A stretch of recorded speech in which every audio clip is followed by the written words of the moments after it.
Hi friends, ఈరోజు మీకు మన రెడ్మీ వాయిస్లో కాంటాక్ట్స్ ఎలా కాపీ చేసుకోవాలో చెప్తాను.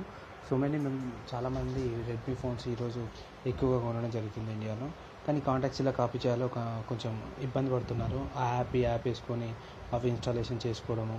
బట్ రెడ్మీ అన్ని బాగానే ఇచ్చింది, కానీ ఏంటంటే మనం నార్మల్గా ఏ కాంటాక్ట్స్ అయినా కూడా సిమ్ కాంటాక్ట్స్ కాపీ చేయాలంటే కాంటాక్ట్స్లోకి వెళ్తాము, ఇలా కాపీ కోసం ఆప్షన్ అన్ని వెతుకుతాము. కానీ మనకి ఎక్కడ దొరకదు ఈ రెడ్మీలో. ఇదేంటంటే మనకు ఈ ఫీచర్ని ఎక్కడ ఇచ్చాడంటే యాప్ సెట్టింగ్స్లో ఇచ్చాడనమాట. అది ఒకసారి చూడండి. సెట్టింగ్స్లోకి వెళ్ళిన తర్వాత సిస్టమ్ యాప్స్లోకి వెళ్ళండి. మీరు సిస్టమ్ యాప్స్లోకి వెళ్ళి ఇక్కడ కాంటాక్ట్స్ అని ఉంది కదా, కాంటాక్ట్స్ ప్రెస్ చేస్తే ఇక్కడ మనకు కనిపిస్తుంది ఇంపోర్ట్ అండ్ ఎక్స్పోర్ట్ అనే ఆప్షన్.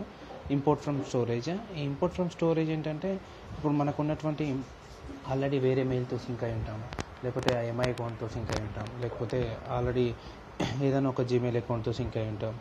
అలాంటి అకౌంట్ ఫేస్బుక్ అకౌంట్ కానీ ఏదైనా కాంటాక్ట్ సింక్ అయి ఉంటే అవి మన సిమ్లో కానీ ఫోన్లో కానీ ఇంపోర్ట్ చేసుకోవచ్చు అనమాట.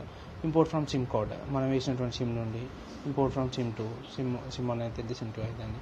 Export from our phone to SIM. ఇవన్నీ ఇంపోర్ట్ ఆప్షన్స్ చాలా ఈజీగా ఇచ్చాడు, చాలా ఫాస్ట్గా కూడా అయిపోతున్నాయి అనమాట. ఈ ఆప్షన్ తెలియక చాలామంది ఏదో యాప్స్ ప్లే స్టోర్లోకి వెళ్ళేసి ఇంపోర్ట్ ఎక్స్పోర్ట్ యాప్స్ ఇవన్నీ యూజ్ చేయడం జరుగుతుంది. Thank you for watching friends.